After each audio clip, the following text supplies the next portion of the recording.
Okay. Okay. So good afternoon, everybody. This is Committee of the Whole for the Village of Westport. It's Tuesday, June the 2nd, and it's 5 o'clock. Unfortunately, due to the storms on Friday, the town hall is still without internet. Long story, but by way of explanation, that in order to live stream tonight, we've all gone to our respective home offices, and we will do it like we did during it during COVID. So that means if you have questions, because town hall's not open, so if you have questions, you can email them to CAO. Okay, Chris, Chris, let's you knock got, off the second thing there. yeah, there you go. We good? Yep. I just want to be able to see the email address. Let's wait for Chris to get set up there.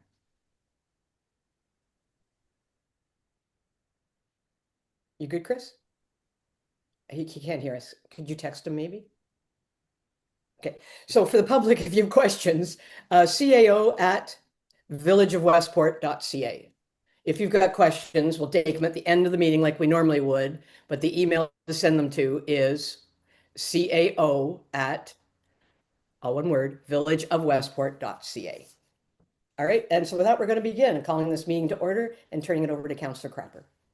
We will begin this virtual meeting of the Committee of a Whole by acknowledging that we are meeting on Aboriginal land that has been inhabited by Indigenous people from the beginning. Long before today, as we gather here, there have been Aboriginal people who have been the stewards of this place. In particular, we acknowledge the traditional territory of the Anishinaabeg, Wendat, and Haudenosaunee peoples. Thank you very much, sir. So for members of committee, I'm going to have to ask for a mover and a seconder.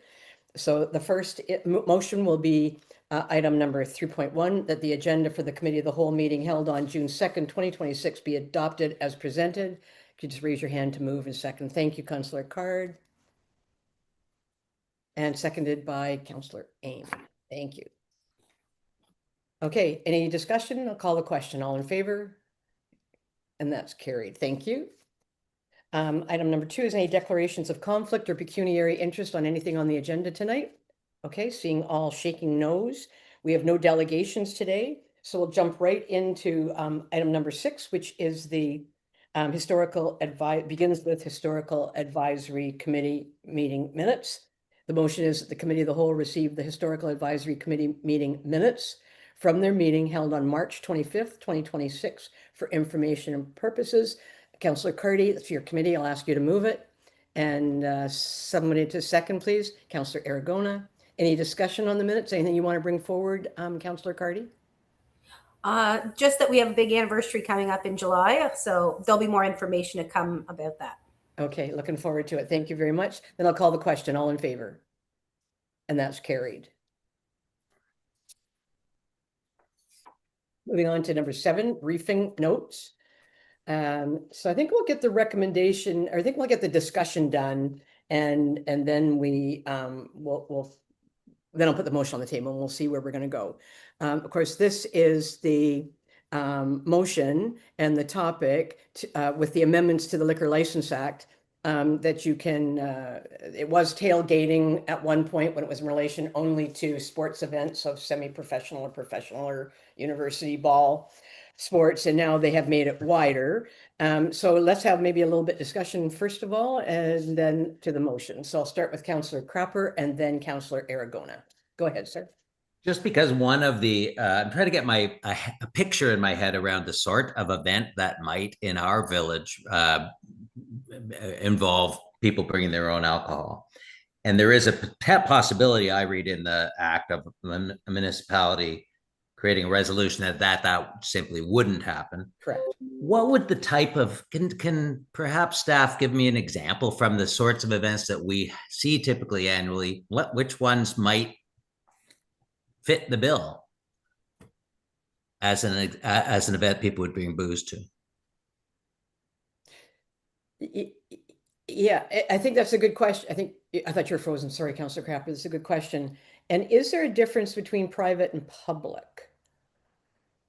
So what are the events? But when you think, and for the Arts Council, I'm not suggesting it, But when you think Music Westport, is there a piece in the legislation that the sponsoring group has to put it forward for us to consider? So many questions, because I think those are the natural ones.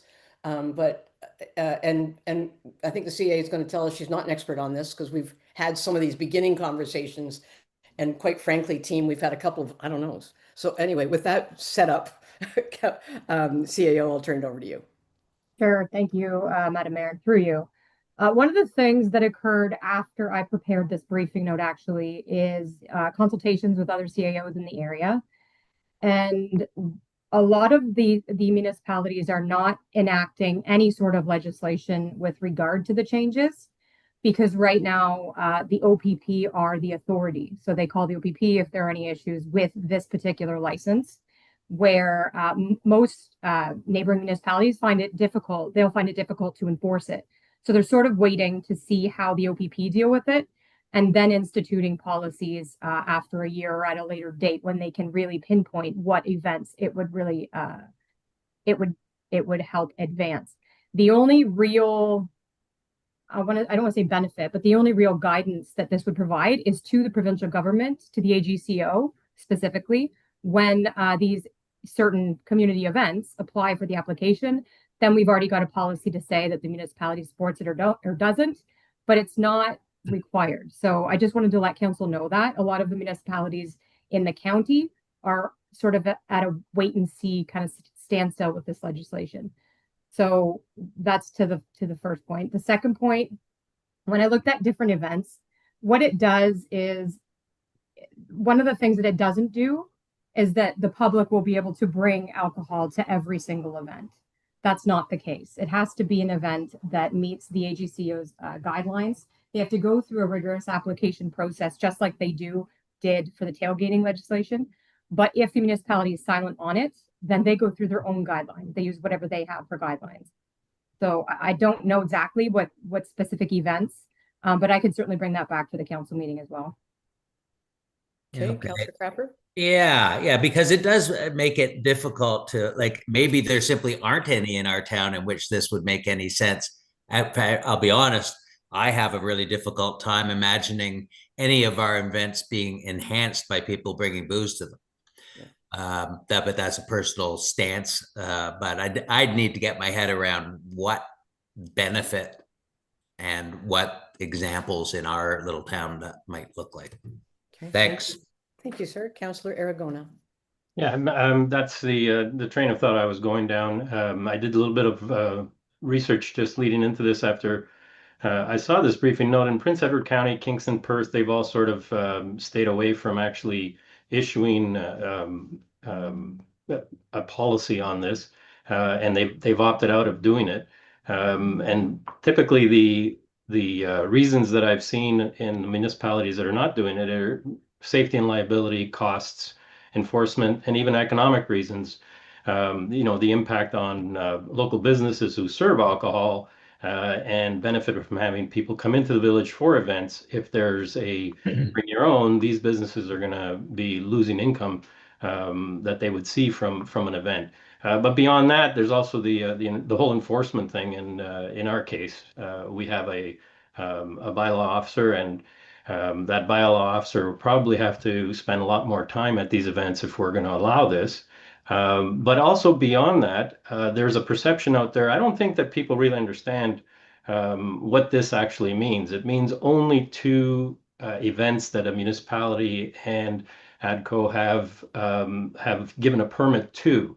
So if we get into this, I think we're going to be in a situation where we may have to enforce all events and have bylaw officer at all events and potentially police presence at the events where it is permitted. So my inclination is to stay away from this and to opt out of it as while we can, and just leave it at that. Okay, thank you. Anybody else? Councillor Cardy, then Councillor Card. Yeah, thank you. I agree with Councillor Aragona, and I think it's clear that it's a designated area. Like, it's not a blanket. The whole village is going to, if there's an event, like let's say Music Westport, that we've already used that one that you did. It's not the whole village, so it's not in the streets. It's not everywhere. It would have to be a very specific area and just for a specific amount of time. Is that my understanding? You're correct. Yeah, so I agree with Councillor Aragona, kind of wait and see. Yeah, because when you think of what the areas could be, sorry, Councillor Clark, you go ahead and then I'll. Go ahead, Mayor It's Jones. well, it's going to be Lockwood, the harbor, places like that that are municipal property that will be the most impacted. And when the CAO and I chatted about it, we had the same concerns that are going through your heads. Councillor Card, I didn't mean to jump ahead of you. Go ahead, sir. Through your worship, I'm just wondering what are the consequences of doing nothing? If we don't do anything, do we need to pass a bylaw or some kind of a policy that we're not participating in this program? Does it need to be official so that we don't get tested every time that there's a ball game or anything like that? It's looks to me like it's kind of going to be in limbo if we don't make a move one way or the other here. Yeah, go ahead, CAO. There's a process. Yeah, so thanks, Councillor Card. So that's one of the things, a bit of an outlier that I'm not entirely sure of. I need to get more information on exactly what do nothing means. I assume, and that's not the right way to do it, but that it means that the province doesn't have any guidelines when they receive this bring your own permit from these event holders or the applicants.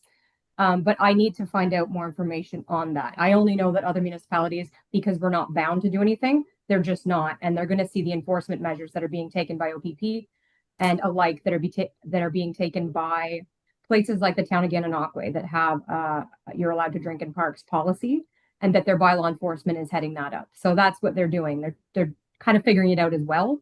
But those are some of the questions I can ask the ministry ahead of the council meeting as well.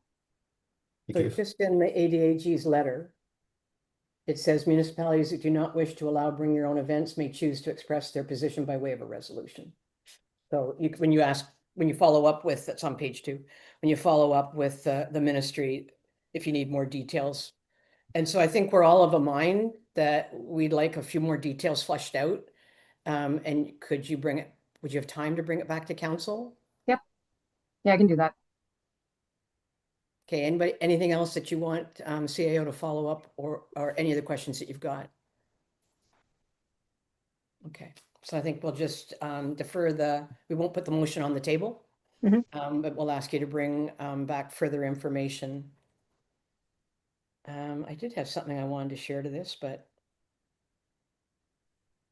oh, I know what it's going to say. Many of the events that we all attend in the village, there's a certain amount of people being very discreet if they're enjoying a beer or they're enjoying an alcoholic beverage. But when it's not allowed, it's my opinion, only my opinion, when people are doing it in the absence of an authority to do so, they're much more discreet.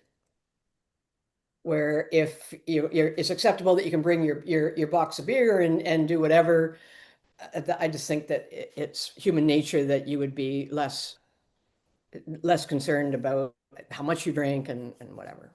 So let's ask you to come back in 2 weeks or whatever the next date is and fill that blank in. Is that all right with everybody? Okay, go ahead, Joe. I just had a question here I forgot to ask, which is in the letter, it said something about allowing it for sporting events, non-professional and semi-professional sporting events. If we opt out, it's not clear to me from the letter whether or not that still is allowed. So I would like some clarity on that. Sure. I think she's lost her whatever.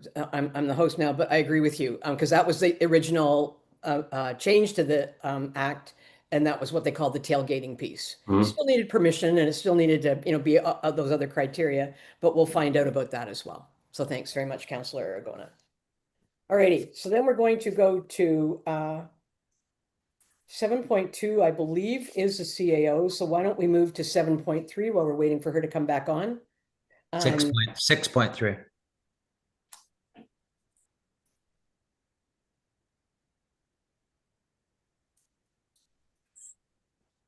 So 7.3 we're going to go to. We don't have a 6.2. We only have a 6.1, and then we go into briefing notes, which is number 7. 7.3. So that was 7.1 that we just did, unless my pages are numbered wrong. 7.2 is a website redesign. I'd like CAO to speak to that. So the next is 7.3, which is the Public Works, the EV charger costs. And we've got Peter with us. So the motion is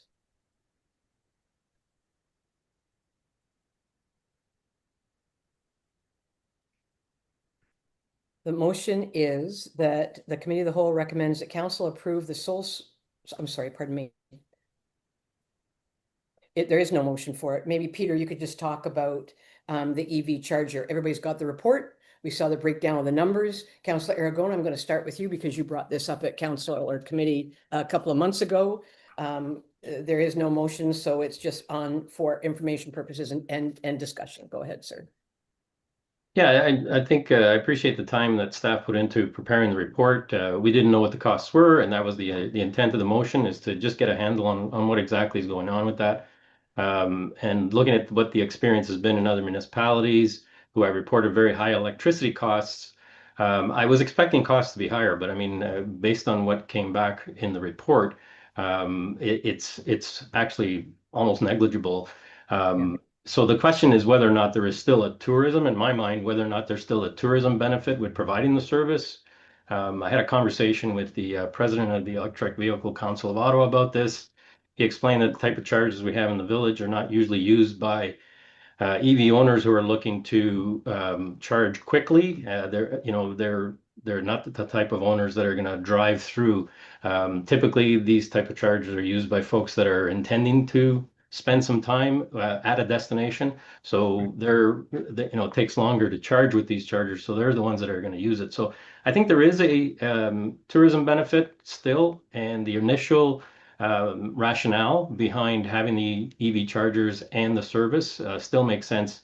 I also looked at some tourism numbers and reports from the RTOs around the region, and they're also confirming that as of 2024, 2025, a lot of EV owners are still planning trips around the availability of charging stations. So while my natural inclination is towards net zero cost recovery, I think given what the costs are based on this report, that I'm comfortable with option 2, deferring any changes till the rate study that staff will put together. Okay. Anybody else want to weigh in? Councillor Crapper? Yeah, the only bit of input I've had from my EV driving friends is that with the limited number of chargers, availability when they're free is they're not as available as they would like them to be. If there was a charge, and one of the things in the briefing note was that there would be fewer people perhaps utilizing them, then there would be less demand on those 2 chargers and more availability for those who do want to pay a minimal amount for the charging. My inclination would be to charge something for them. I don't think providing them for free is it surprises me that that's happening elsewhere. Maybe because of the overhead costs at getting to the point where you can charge for them, but for me, cost recovery on them, even if it's limited, might have the benefit of them being used more by people who, need to and want to, not because it's a convenience. Anybody else want to weigh in? Councillor Cardy? To your worship, I think it's a minimal cost, and it's definitely a positive. It's a minimal contribution to the tourism effort in the village of Westport. That's the way I look at it. For $60 a month, I don't think there's anything we could do any cheaper. If it brings 10 people here over the course of a month, I think it's worth it. Okay. Councillor Cardy? Yeah, through you, your worship. I also worry about how much overhead costs, like Councillor Crapper said, it would be to install something for them for us to charge an amount, and also who's going to upkeep that, right? The people power to set up that the funds and everything like that. So I think it's a service that is a good thing for the village to continue to provide. So there's no motion, thanks pretty much, Councillor Cardy. There's no motion on this, but I think we need one just for corporate records, because I particularly like the wording of option 2, and I think that's also what I'm hearing. I think so. If you look at your package, option number 2, if we make that into a motion, that we defer any changes to the EV charging practice until the rate study can be completed. Does that cover everybody off? And then we can have another look at it? Mhm.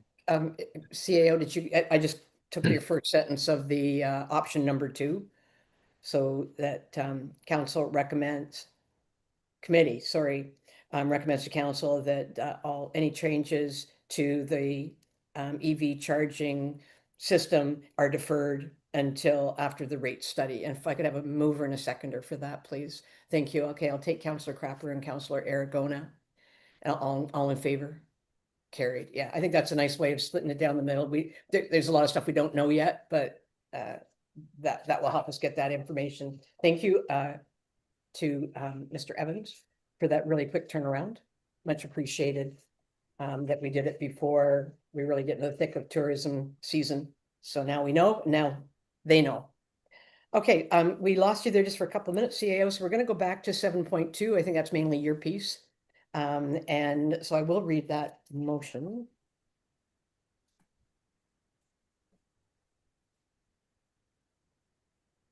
So the motion is that the Committee of the Whole receive the report entitled Administration Website Redesign Project, and that the Committee of the Whole recommends that Council approve the sole source of Government Stack Digital through the LAS Canoe Procurement Program in the amount of $15,887 plus HST. If I could have a mover and a seconder for that.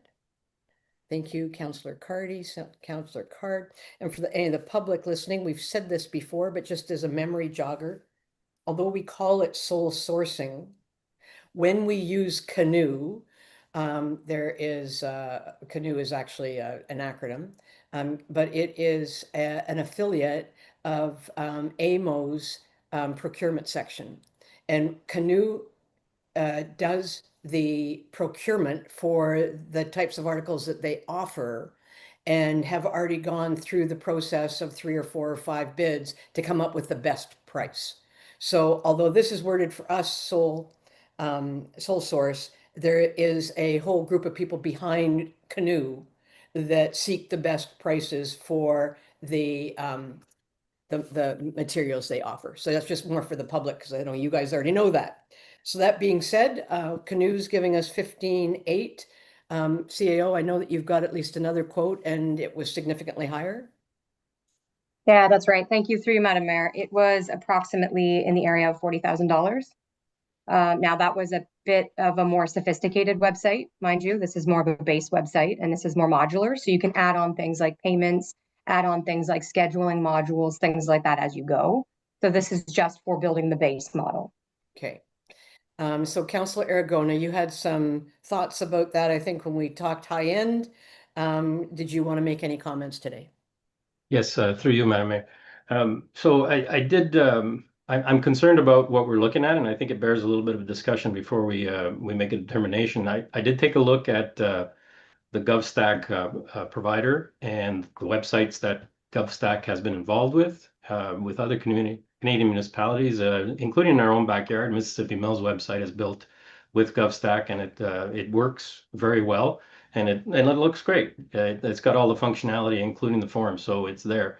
My concern is with the way the proposal itself is structured. The way the proposal is structured, if I'm reading it correctly, they're not providing design. They're providing a platform upon which a design and functionality can be built. So essentially, GovStack is not a design house or a website agency. It is a software as a service company, meaning it's providing a platform that then they will train people on to build the website. What they will do is they will take everything that's on the existing website, migrate over to their platform, and then train our staff on how to design the pages, create the content, edit the content that's there, and then be ready to go with a final live website within 4 months. So essentially what I'm concerned about is what is being provided and what is not being provided. And this is explained in the exclusions and assumptions that are on page 15 and 16 of the brief. And I'm very concerned that we may not get the actual functionality we're looking for, and we may be in the similar situation in which we're in right now, because they're on that page 16 is specific notes about the way that the existing content is going to be migrated. It will include everything that is not working right now on the site. So any broken links, any 404 pages, anything that is not working will get migrated to the platform, and then it's up to our staff to fix it.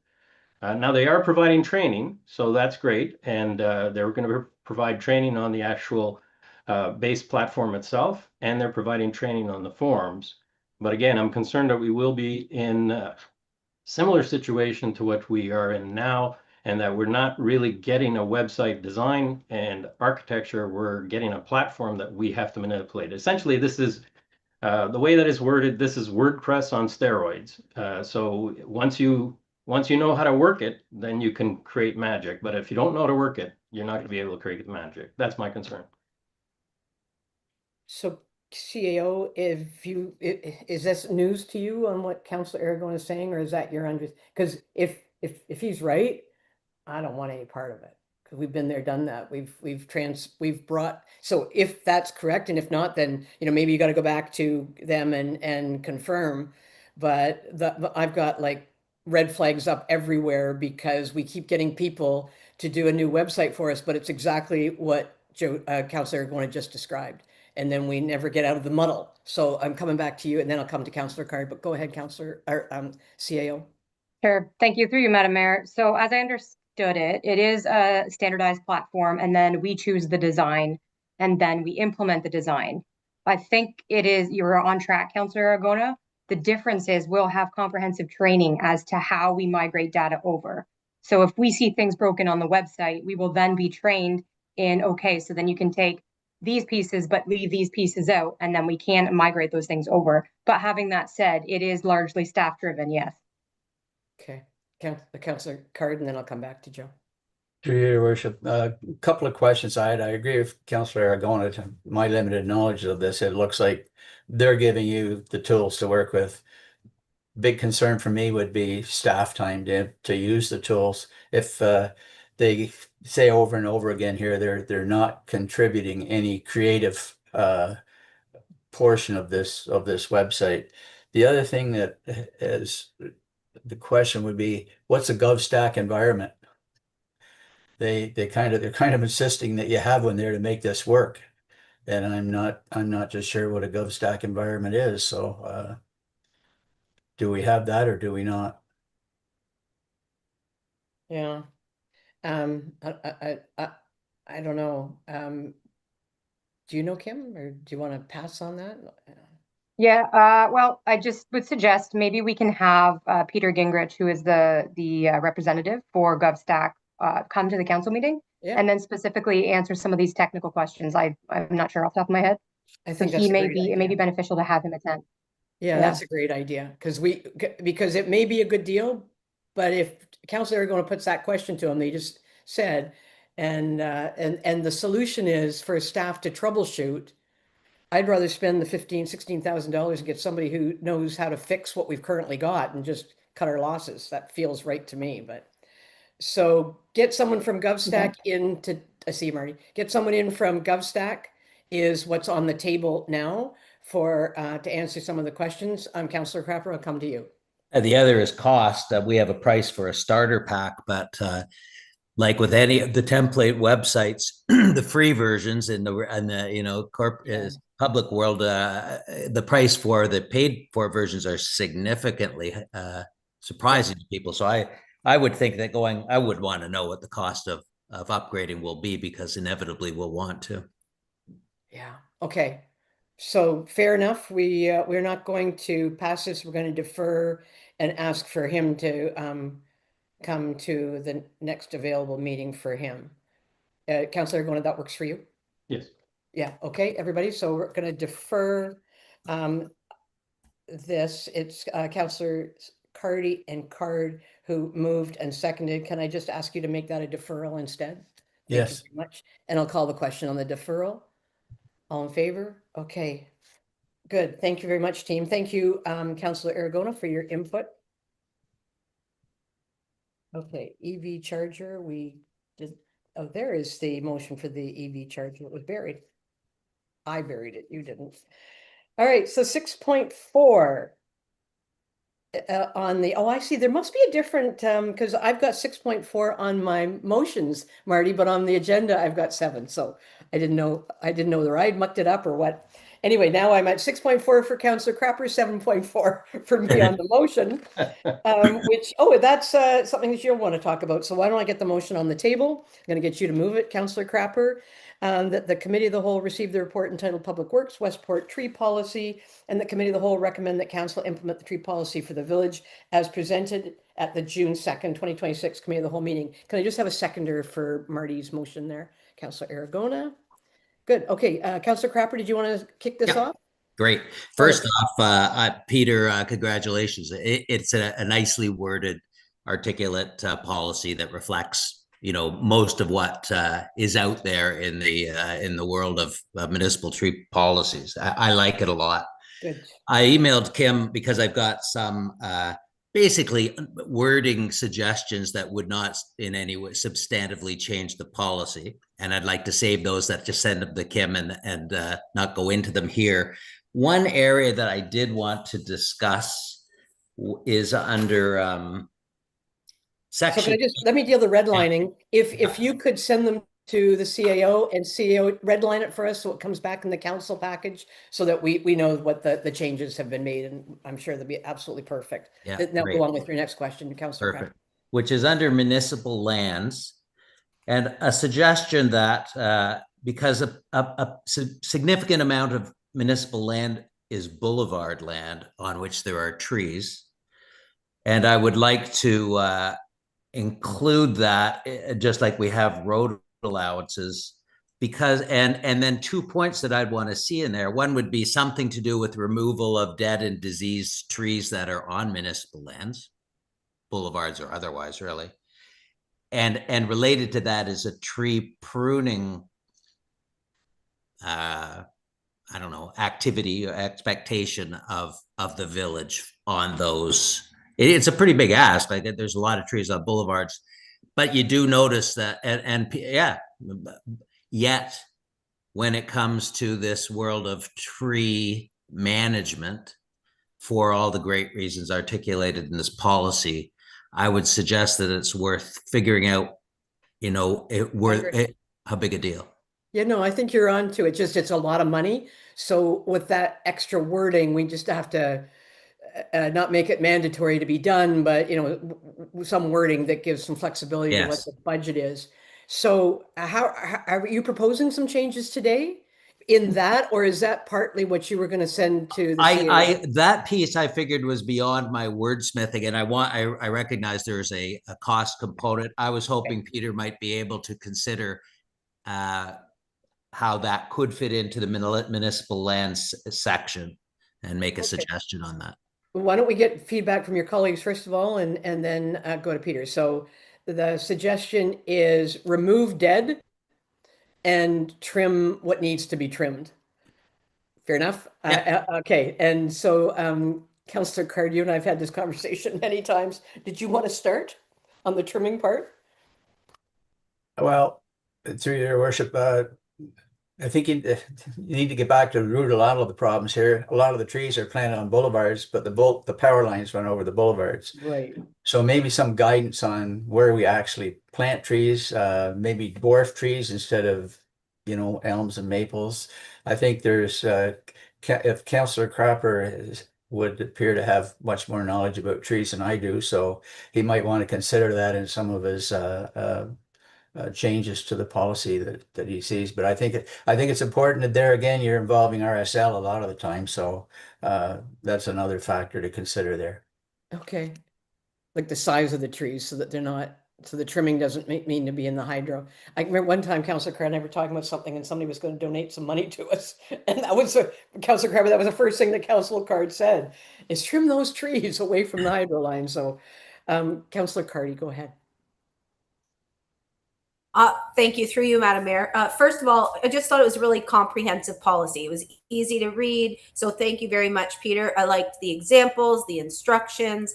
I just think, as you know, all the constituents could probably read that. For sure, it needs some tweaking, I think, like Councillor Crapper has stated. But all in all, I was really impressed with it, and I think we need to really pick our wording carefully when we choose that. Is it a couple of trees a year, or something that is attainable but not going to cost the village a lot of money? Okay. So go ahead, Councillor Aragon, and then I'm coming to you, Peter. Through you, Madam Mayor, I'd like to just pick up on the pruning discussions. One of the things I thought we might want to add to this is just some guidelines as to what the village and standards, if you will, what the village will do and can do on an ongoing basis to maintain the trees that are there. The policy itself is really focused on removal and replacement, but I'd like to see something in there about what we're going to do on an ongoing basis to maintain trees that are there, remove the deadwood, the proper way to prune. I took a look at Tree Canada and Tree Trust websites, and they have extensive documentation on this, and I'm sure we can just adapt some of that language for the policy. It doesn't have to be very extensive, I think, but I would recommend that we add something like that in there.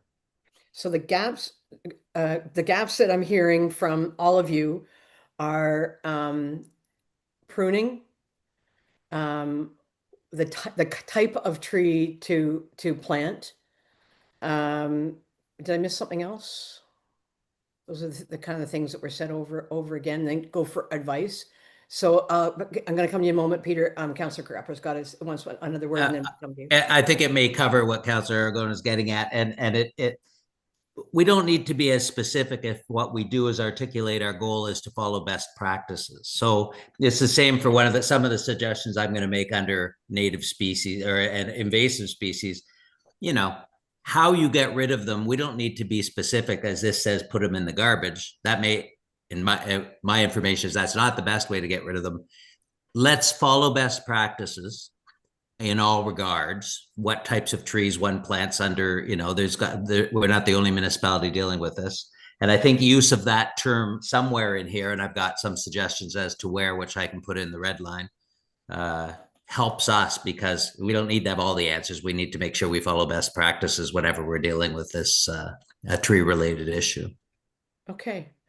Good discussion, everybody. And Peter, I'm not going to press you and ask you to have this ready for council, because there's been some great suggestions.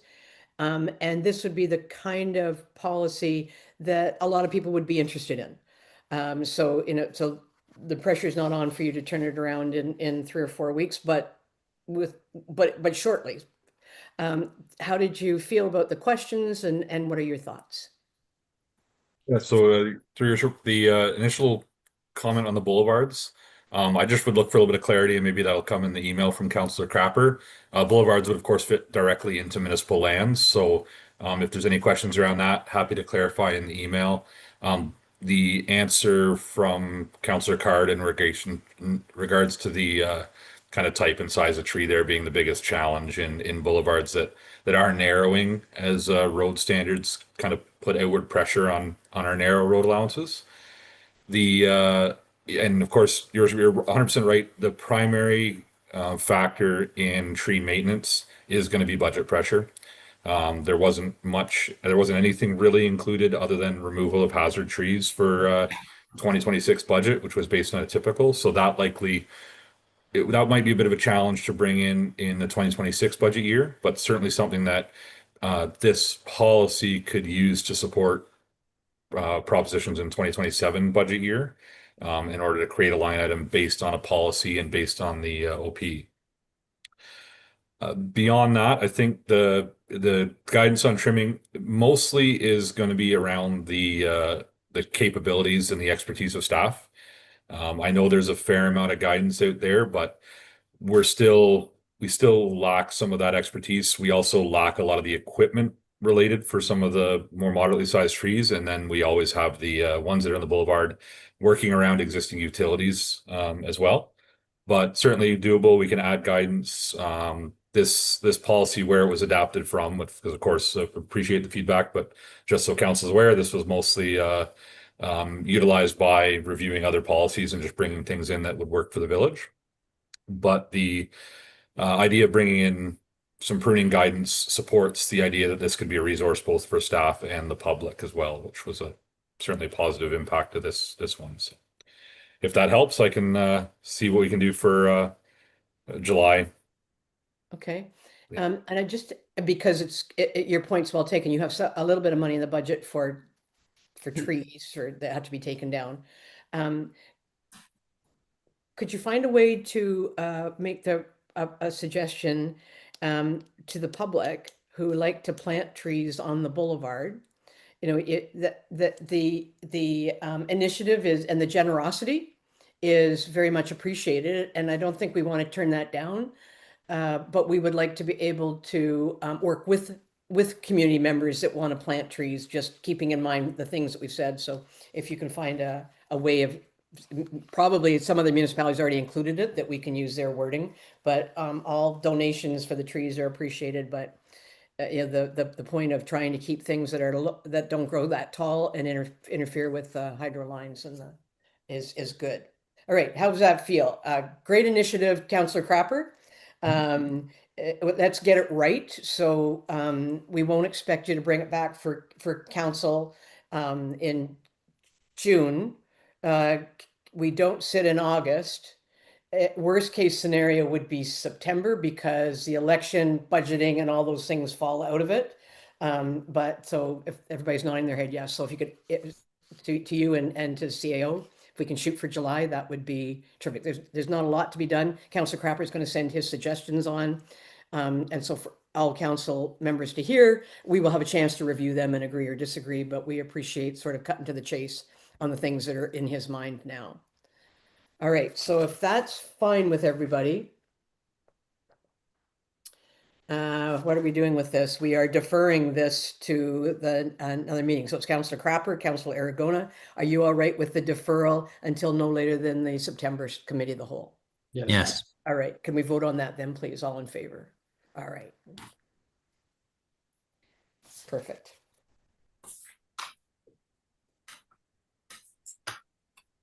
Okey-dokey. Westport tree policy. Yeah, that's good. That's really good. I can remember a year when people were measuring the girth of trees, and I never did figure out how we would how we would manage that. So the other people have already said it was a really well written. So thank you very much, Peter. Okay, 7.5 is an update from Mr. Chisholmore in relation to the Foda Canteen renovation project. So the motion is that the Committee of the Whole receive the report entitled Recreation WTC Communication Center Foda Canteen Renovation Project Update for information purposes. Could I get Councillor Cardy and Councillor Card to move and second that? Thank you. Okay, any comments, questions? Chris, can you give us a 1,000-foot update on what's happening? If you all have not been up there in the last little while, to members of council or the members of public, you will be blown away. It is stunning, the work that staff have done up there, with the huge assistance of FODA funding a lot of it. So not to give more credit where credit's due, but it is just so warm, and that corner fireplace is going to be absolutely awesome when it's built in. Anyway, enough for me. You have something specific you want feedback on, so go ahead, Mr. Chisholmore. Yeah, through you, Madam Mayor. Thank you. And yes, again, through FODA's generosity, we're able to accomplish these things. We're currently working on the fireplace wall now. We're just starting to stone it. So probably by the end or middle of next week, we should have that completed as well. And like you said, when you go up there, I think people will be pleasantly surprised in terms of what it looks like and what kind of an ambiance it gives. And that was what we were going for from the beginning, was to transform that space into something more friendly and inviting. Happy to report that's already like being positive outcomes for us. We're having people look at it as a more rentable space, a more inviting, a warm, friendly space. So even as we speak, we have the final class of 8 weeks of belly dancing happening up there. And we're really happy to be able to have that as a facility for us in the village. So there is that. There is just one additional item I wanted to mention that I forgot to include in that cost update was the cost of a couple pieces of furniture that was in the original discussion by FOTA members about placing those types of items right near the fireplace so that people could just sit and relax. So my apologies for that. Those will be coming, but that won't eat up the rest of the budget for sure. We will still have money left over, which we can then happily use in the canteen area to start to transform that from the old and sort of tired looking space that it has been for a number of years into something that will be, equally impressive as the rest of the room is. So my question is about so that's perfect, so exciting. And I was going to ask you a question about the belly dancing, but I'm going to let that go. What do other arenas do? I mean, one of the things that is least appealing is the menu. And so like, what do you have an idea of do they do electronic so that things can be changed? Because you all have done your best, with perfect penmanship, drawn new ones, but then you run out of something, so there's a line through it. So I'm just throwing that out, that with everything else being so classy and I use that word intentionally for the canteen at an arena. It's just gorgeous. I just kind of throw that out. Yeah, no, anybody- sorry, Madam Mayor, it's a great question. I think the ultimate would be to have like a TV screen that you could manipulate, like as we do with the lobby TV that allows us to put up any number of things. And then you could have an electronic menu where if things change or prices change, you just go in behind the scenes and edit that. So yeah, that would be the sort of the ultimate. Yeah. And then when people are standing in line, they could read it as well. Perfect. Anybody, any comments or questions for Mr. Chisamore? I'm going to go to Councillor Cardy, then Councillor Aragona. Okay, thank you. Through you, Madam Mayor. Just in some of the options, it talked about the stove, microwave, some different countertops. Is there like a priority list of things that you would, wish to have done first? Or is it just on what's available that what's the vision, I guess, for the canteen? Go ahead. Through you, Madam Mayor. Yeah, for sure. I think priority would be the countertops and cabinetry. Those are the oldest looking and most tired elements of what we have up there. I think removing those and putting in stainless steel would be great for the look of the place, but also for the health and safety of the place as well. So the health inspector has been very cooperative and very easy to work with, but enough is enough, I think, and we need to make that space a little more 2026. So those would be the first priority. Those other things you mentioned, like a microwave and a stove, we don't have those there currently, and it kind of limits us in terms of what we're allowed, what we can offer and not offer. So I think, depending on what resources are there for us, and we're constantly looking for those, stainless steel type items, but we'd like to get as much as we can with what we've got. And it would definitely is a sort of a list of priorities. Yes. Yeah. Thanks, Councillor Cardy. Councillor Aragona. Not a question, just a comment through you, Madam Mayor. I just want to tip of the hat to staff for bringing this under budget, this phase of the project under budget, and for recognizing and identifying how the remaining funds could be used to even make it even better. So I think kudos to staff for being able to do all this work and get it to where it is today, significantly under budget, and a tip of the hat to FOTA as well for the sponsorship. For sure. Okay, anybody else? Then I'll just call the question. All in favor? Perfect. All right, so we're now moving to information items. And so we said that we put on the next few committee of the wholes an update from Peter, from Mr. Evans, in relation to the GHG reduction project. We may get little bits and bobs, but we wanted to be able to do it at a committee meeting so that it's being transmitted to the public as well, so they know what's happening, because every hockey person in the village is looking at September 1st on their iPhone calendar or whatever. So I'll come to Peter. Go ahead, sir. Absolutely. So through your worship, I know Chris has been working a lot with the crews that are actually on site. And I think they've been absolutely stellar as always. They're our go-to team for working with the facility. working with some of the organizers from Simcoe and Tormund and getting this schedule in. We've said from the start that the schedule is going to be very tight.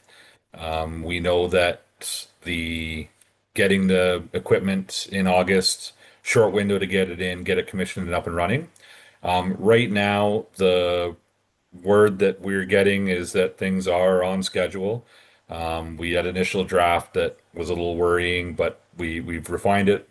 We've contacted the actual folks that are doing the work, and the most important piece for us is the scheduling from the equipment arrival in mid-August, early August, to the installation and substantial completion towards the end of August.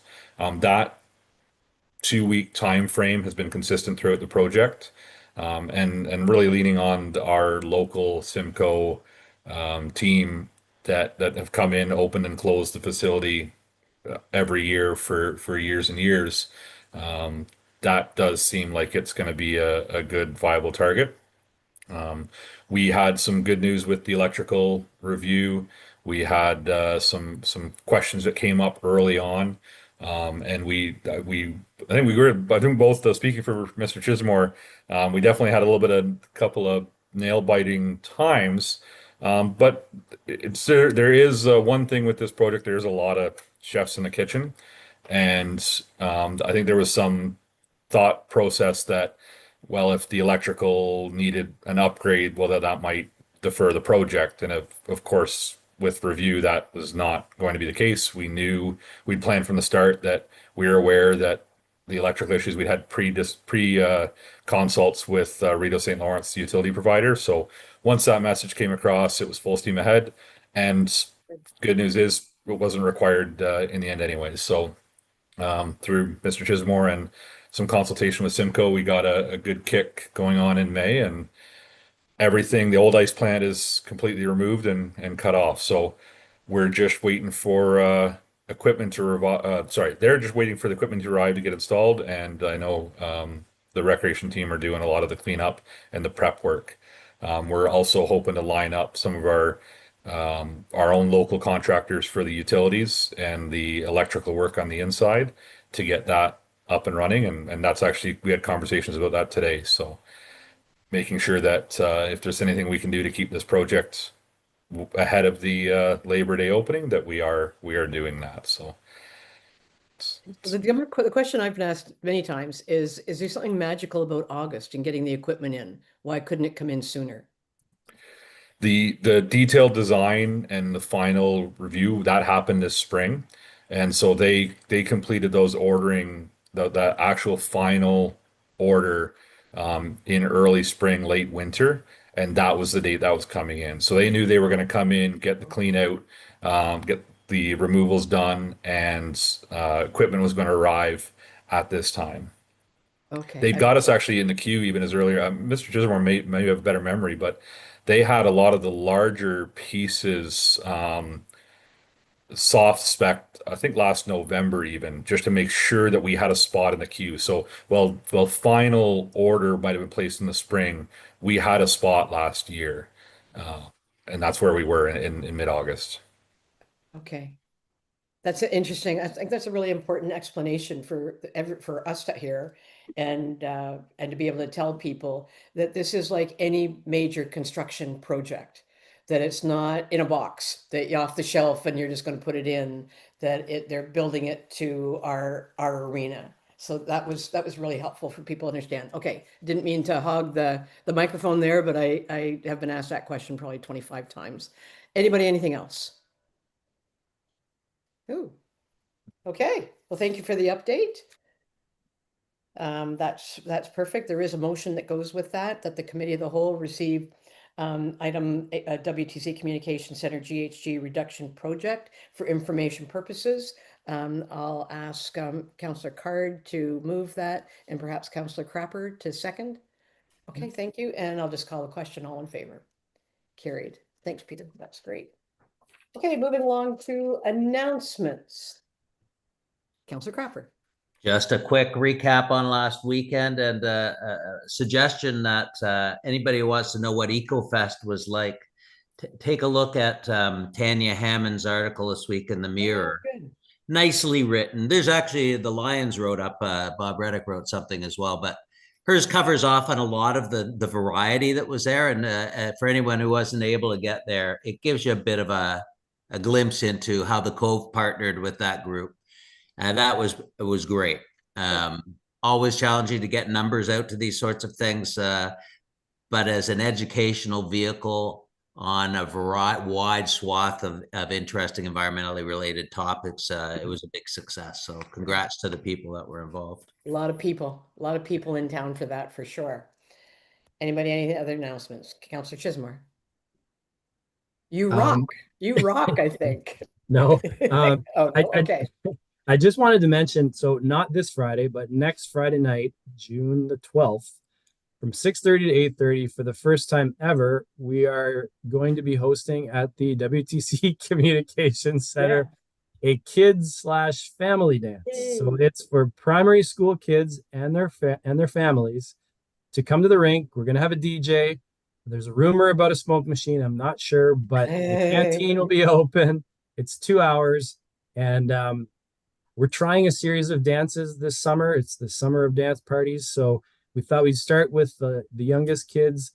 Later on, towards the end of the high school year, there's going to be a teen dance. And then later on in July, we will be having an adult dance. So more information on those things to come. But I just wanted to mention that we're, like I said, we're trying new things. We hope for a good turnout. And it's next Friday night, June the 12th.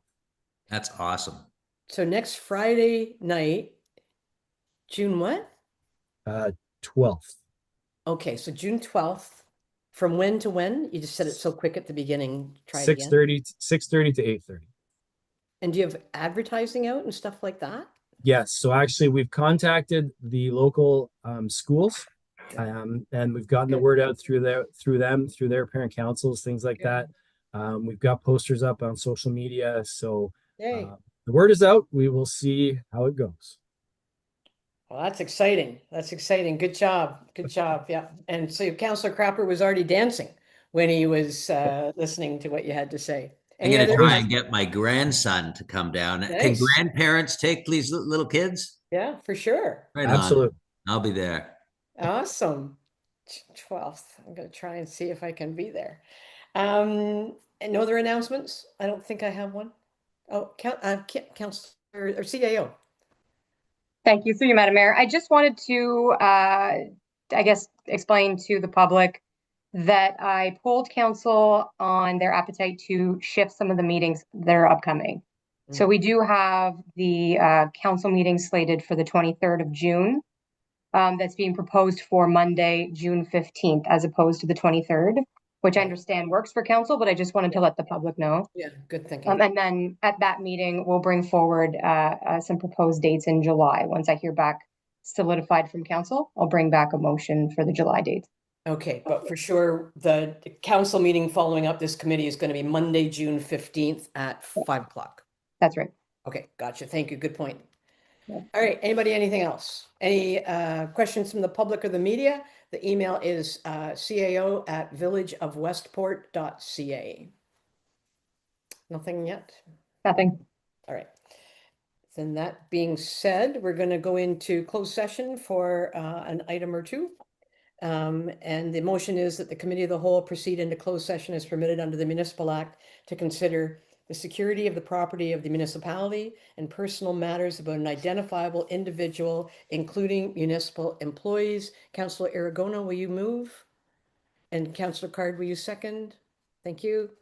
Call the question. All in favor? And that's carried.